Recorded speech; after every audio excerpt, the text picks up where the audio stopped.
Res, da ne gre za življenje ogrožajoča stanja, a je zelo pomembno, da otrok z ortodonskim zdravljenjem začne pravočasno, opozarja sogovornica. Torej, če je tesno stanje, je tukaj otežkočeno vzdrževanje dobre higiene in so ti otroci potem tudi bolj nagnjeni k zobni gnilobi, parodontalni bolezni, obraba zob je pogostejša zaradi nepravilnega ugriza.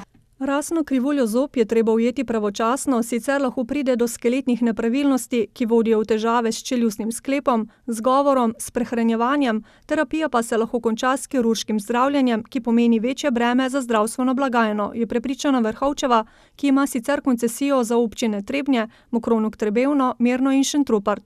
Prav v Trebnjem so se že zganili, saj so na ministrstvo naslovili predlog za povečanje mreže, s čimer se je Vrhovčeva strinjala, da bi iz zdajšnjih 0,79 tima prišli na poln oziroma 1,2 tima.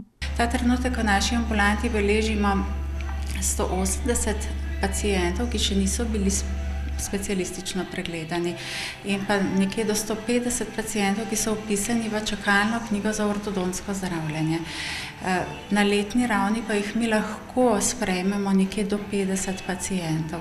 Zato je njen predlog ta, da država za tiste regije, ki so najslabše preskrbljene, za to dejavnost nameni dodaten denar. V Trebnjem denimo je ta hip preskrbljenost z nosilci čeljustne in zobne ortopedije 15% nižja, kot je republiško povprečje, kar pa ni zanemarljiva številka, pravi Vrhovčeva.